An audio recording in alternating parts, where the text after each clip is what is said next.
All right, y'all. So I really don't know what I'm going to say because this is kind of like impromptu. Um,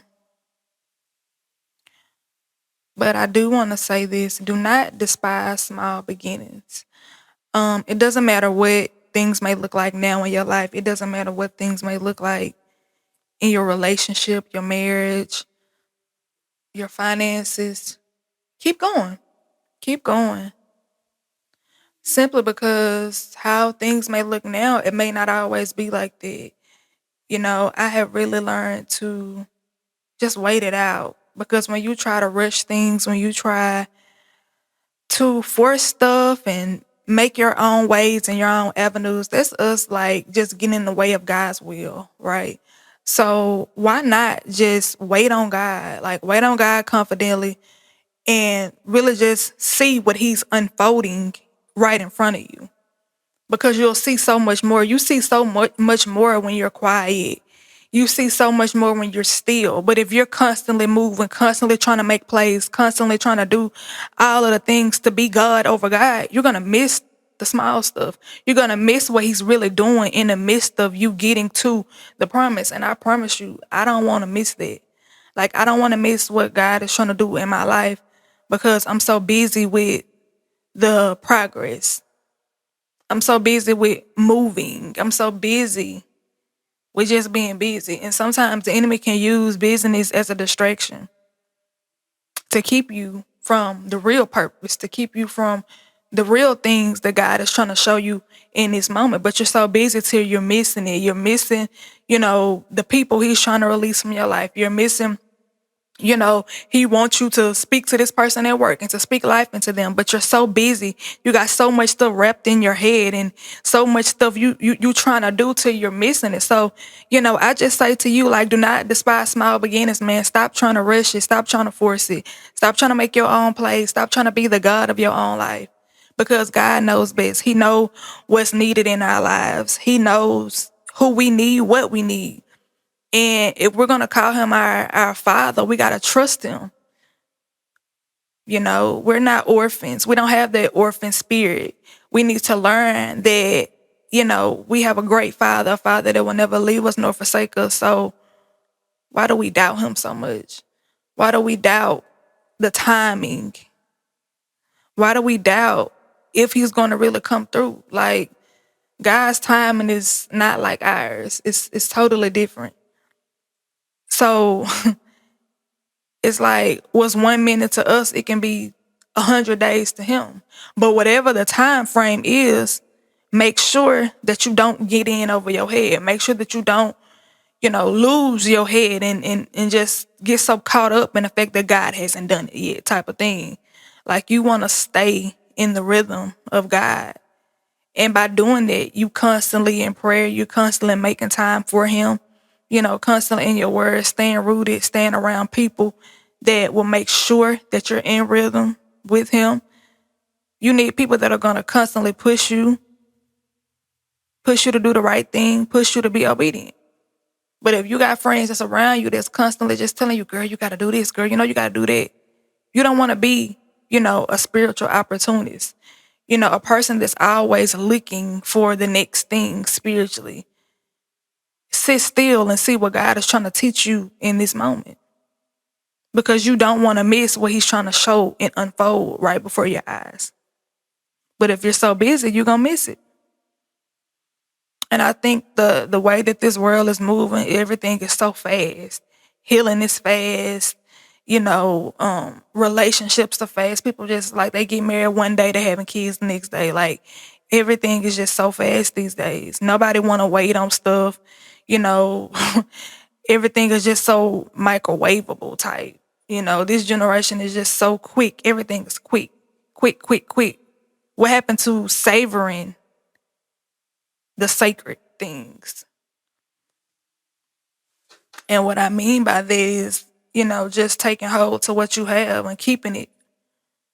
Not just displaying for everybody or, just knowing the importance of privacy and sacredness and knowing how to keep blessings, keep certain things to yourself and relying on God to let you know when to release a word or release your blessing to the public. Like, we're so eager to show everything. We're so eager to post it and publish it on social media. Like, did God tell you to post it? Did God tell you to release that? Did you even consider God? Did you consult with him? That's something to think about. That's so essential. Like, that's major. Like, that's definitely something that we need to be more considerate of. Not just for views, not just for likes, not just for the sake of going viral, but like, did God tell you to release this? Did God tell you to post it? And that sounds a little bit too much for some people, but hey, those that know me know that I'm a praying social media manager. I am one that will post for you, then I'm going to pray for you. True enough. I'm going to give you social media, but I'm going to give you real talk. I'm going to give you the truth of God. You know, so you just need people, like I said. You need real people around you. You can't make it without people. Either you're going to go real far with the wrong people or go real far with the right people. Because going real far with the wrong people, you're going to go far, but you ain't going to stay there. But when you have the right people with you, they're going to stay with you. They're going to help you grow. They're going to grow with you when you got the right people with you. When you have let God ordain and pick and anoint these people to be with you on this journey, they're going to stay with you too as they're growing with you. And I would rather go far with the right people than go far with the wrong people. And it gets all demolished. I want some people that's going to be around me that's going to be there for me in every season. People that are headstrong enough to say, hey, Dy, you're doing too much, sit still. You know, some people that's going to say, girl, you got this. Even when you don't feel like you're good enough, even when you feel like you don't sound like what you think you should sound like, or even when God is giving you something and you feel like it ain't making sense, they still pushing you. Those are the type of friends that I want around me. Those are the type you should want around you. It's so important, y'all. It's so important. So that's just a little sneak peek. That's just something that I wanted to share. Don't rush it. Don't despise small beginnings. Honor where you are. Like, be okay with where you are. Be content in every season. Because where you are now, it won't always be like this. Where I am now, 6 months ago, I wasn't here. 6 months ago, I was praying for a car, but I wasn't moving my feet. I wanted a new car, but I was too scared. Like, how does that go? You praying for something, you have what you need. Why you just can't get up and go into the car dealership? Fear. Fear and faith cannot be in the same equation. So therefore, I was waiting on God, and really God was waiting on me 6 months ago. Today, I have a brand new car. And it's so funny because the air had to go out of my old car just for me to say, all right, I'm fed up. Let me go and go to the car dealership. Don't be hard-headed like me. Go ahead and do what you feel in your heart and what you know in your spirit that God is leading you to do. Because we delay our blessings when we do stuff like that. When we allow fear to take part, don't be like me. I don't want y'all to delay your blessings because you get in the way. Because self is getting in the way. Fear is getting in the way. And you're not of fear. Fear is not of you. Why? Because God did not give you fear. God has given you not the spirit of fear, but of power, love, and a sound mind. So why are we operating in something that God never even gave us in the first place? But to you, I say, do not despise small beginnings. Because I'm sitting here now, and 6 months from now, I am believing that I'm going to be getting set up to get in my brand new home. I'm believing God for that. My kids are believing God for it. My husband is believing God for it. We're going to have it.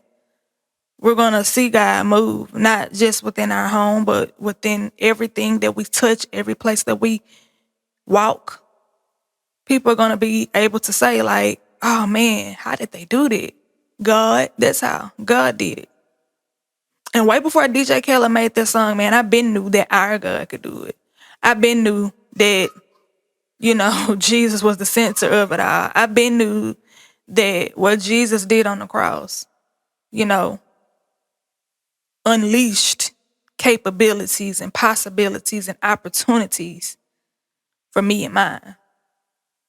His sacrifice, his love, it paved the way. And I thank God for it. It definitely paved the way. So I pray that this blessed somebody. I pray that it really hit home, because a lot of times we get our lives and we put them under a microscope and we see nothing but problems. We see nothing but burdens. We see nothing but cares. But take some time to minimize and to zone out of your life and begin to zone into the things that God has already done for you. Zone out of those cares, zone out of those burdens, and begin to look at the things that you begin to overlook sometimes. God woke you up this morning. You got food on your table. God allowed you to get up. God, XYZ. Like, look at the things that you're overlooking. Look at the things that you're overlooking, because God has done so much. And I truly thank God every second for keeping me, because, y'all, sometimes my days are hard. When you're called, it's hard. When you're anointed, it's hard. But God, right? But God. And so I thank him for his grace and his mercy that keeps me and carries me all the days of my life. And I look forward to really catapulting in 2024 and just going much, much harder, doing the things that God has called me to do and be. I may be sitting in a room now doing this video, but months from now, 6 months from now, I decree and declare I'm going to be on a stage. I'm going to be on a stage with something to say. Like I told a young lady the other day, there's some people that are assigned to my face. There's some people that are assigned to my voice. So no more will I despise small beginnings. I may be in a room now. I may just be ministering on social media now. But 6 months from now, it's going to look totally different. I'm going to be on stages. I'm going to be in rooms, doing trainings. So many things. So many things. So y'all do not despise small beginnings. It gets gooder and gooder from here. That's the sneak peek. That's the highlight. That's the preview. It's going to get better for you. So take what you see now and thank God for the progress. Because 6 months before, he was in another spot. Look at where you are now and compare it to where you were 6 months ago. And then think about where you want to be 6 months from now. You want to be somewhere great, right? Right. So think about that and compare. Compare where you are today and compare it with who you were 6 months ago. Then compare it to who you desire to be 6 months from now. And watch God do it. Thank y'all for tuning in to Dyin2Know Podcast. And I pray that it blessed you all. Again, I am Dy Lathan, and I'm so, so excited for you guys to hear this episode. I pray that it has blessed you all, and I pray many, many blessings upon the hearers of this podcast. God bless.